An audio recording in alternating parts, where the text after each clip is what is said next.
Hey, what is up, guys? We are here with some MKX patch stuff today. You see that on this side of the screen. If you guys want to check out the full-length patch notes, I'll have that down in the description, but I'm just going to go over some of the more important ones, in my eyes at least. Now, the first one on there is the Devora one. This is super interesting to me because Venomous Devora got some big buffs last patch, and one of the issues she now has is that she has this corner combo where she launches you, and then she does down one until you fall out. So she's literally like down one, down one, down one, down one, until your character falls out due to the gravity scaling, and it does like 50-something%, and it's really simple to do.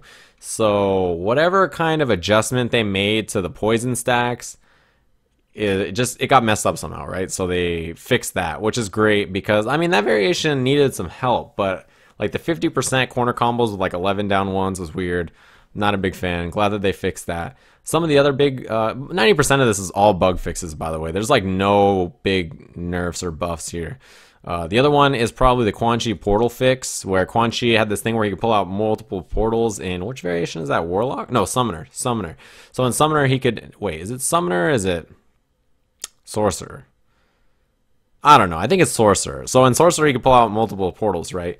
And it was a weird glitch. It wasn't super practical, but it was practical enough that people could get it in matches, and he was pulling out multiple portals when you're only supposed to have one out. So he could have double armor, or like double, or if you can keep stacking it, triple chip damage on these portals. It was really weird, and the glitch got fixed, thankfully, so now it's no longer possible, which is great. Also, Reptile had one where he could 2-in-1, which means like do a string and then cancel right into his force ball, and you could do like the force ball freeze, right? The problem with that is when he would try to do like string into EX invisibility, which is really good this patch because they buffed it, he would get the force ball freeze instead, and that wasn't supposed to be happening. That actually cost MIT a set against Sonic Fox in top 3 or was it top 4 of a tournament recently.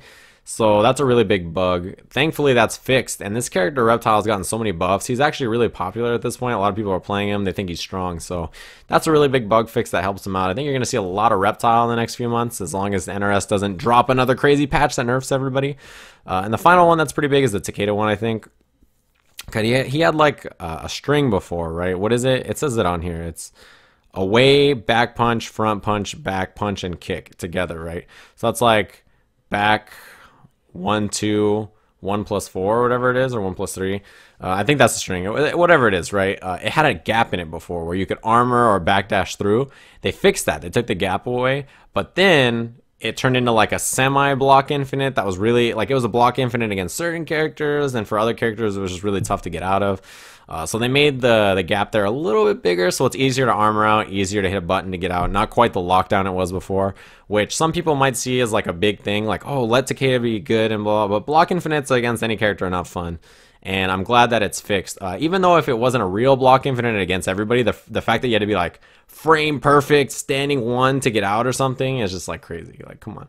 That's like really frustrating for the player and stuff. And it's, you know, for the guy doing it, he's just doing it over and over. So that's really frustrating. Glad they fixed that too. I like the bug fixes so far. It seems like NRS are trying to calm down on the patching, right? They don't want to just rapid fire them off. They're kind of giving it the game time to breathe.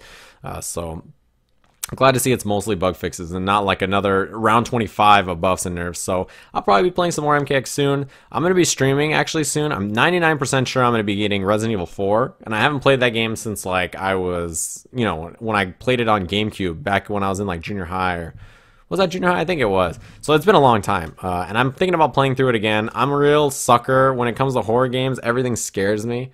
If you guys have seen the series that Brad and I did with that spooky game, like, it had the most lame jump scares ever, and they got me. So I'll probably be playing some MKX and maybe streaming it, and I'll probably be doing Resident Evil stream, and I'll probably bring that over to YouTube. So yeah, stick around if you guys want to follow my Twitch or whatever. I'll post that in the description. If you want to see the full patch notes, check out the description as well. Thanks for watching, and I'll see you guys again soon.